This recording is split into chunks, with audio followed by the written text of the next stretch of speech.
Hi everybody. This week I want to talk about this question that I get all the time in sessions, and that's how long does Kundalini take? And I totally understand why you're asking yourself this question. I asked this question to myself every single day while I was in the throes of the worst of it, and honestly felt like it was never going to end, and it felt like it was just going to continue like that for my whole life. And the truth is, the worst of it is not going to be forever, but it is forever. So what that means is that there is no significant amount of time where the Kundalini begins and it ends. A lot of people think it's very organized and like, okay, in 3 years, you're going to move through this chakra. The reality is it moves through all chakras simultaneously. It can work its way up, work its way down, but it doesn't mean that it doesn't move around into different areas. It doesn't mean that it doesn't take a lifetime. Like, this isn't as organized and as neat as we want to make it. It is particular to your journey. The Kundalini has an agenda.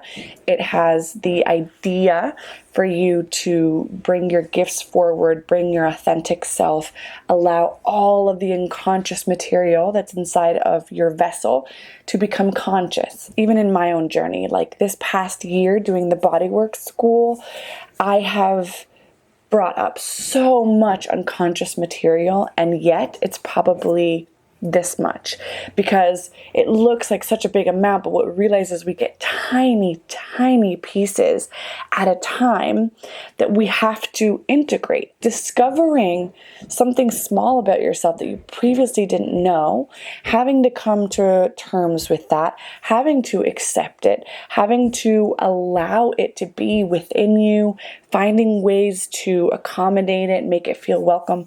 Like, that is a lot. And so if that's just for a small piece, imagine all of what one human being can contain within their unconscious, as well as all of the things that they've brought in from their parents, from their ancestors, what's in their DNA. So I don't mean to scare you in terms of the longevity of this, but it should be a reassuring thought to know that the evolution is never over, that there are always more and more levels of expansion to your growth, to your authenticity, to how much love you can provide and give to yourself. Like, there's always more levels to attain. The idea of enlightenment was never exciting to me. The idea of spiritual samadhi or some sort of breakage from the human experience to not come back was never exciting to me. Growing within the human experience, like, we have all the time in the world to be in the infinite. We only have this amount of years to be within a human body and to work out these themes, to learn to know love better.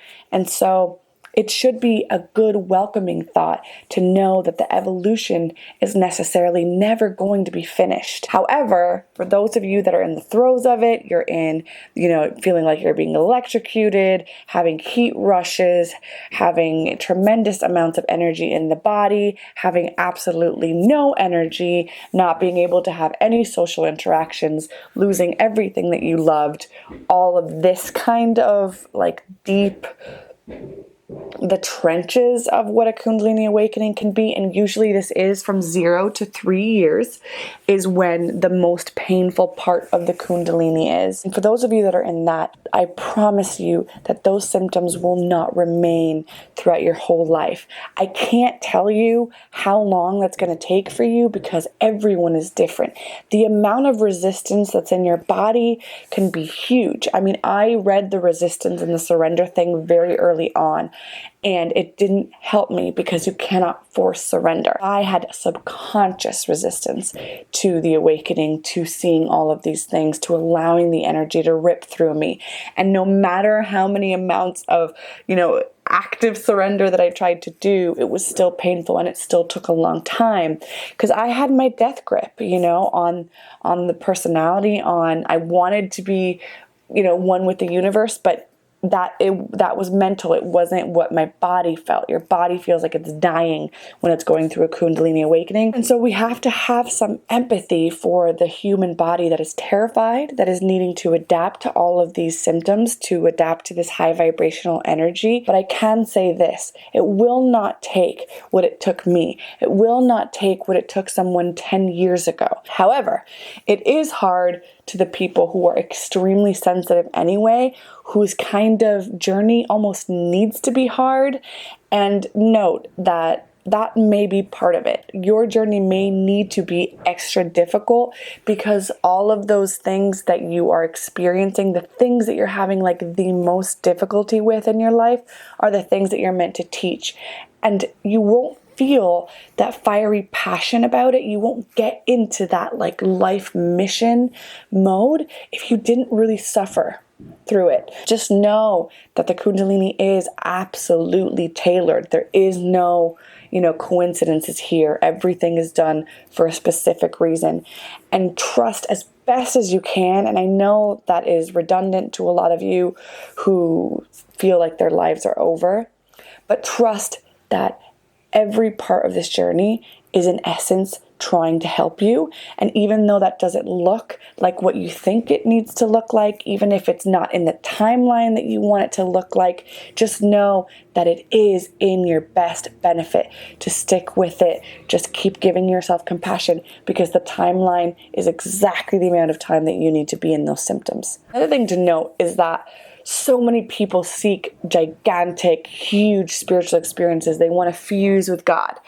And we have to know that the bigger the spiritual experience, the bigger the integration. And if I look at the very beginning of my journey, from the initial Kundalini opening, right, to let's say about a year and a half of intense physical symptoms, intense ungroundedness, just merging with the spiritual world consistently.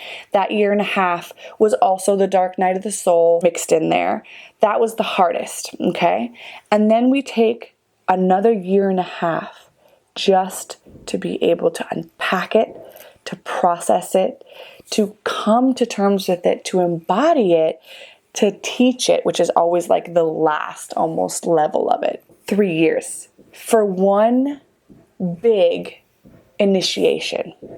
And so for those of you who are seeking huge spiritual experiences, just know that we are in physical vessels, we are in matter, physical density, and so those spiritual experiences you're going to have to integrate. Just know, that maybe your timeline of what you think it should be taking for you to just be up to speed with everything is a lot shorter than what this actually looks like. Like, I couldn't believe it when I stepped out of it. I was like, oh, like even a year ago, I was still ungrounded in it.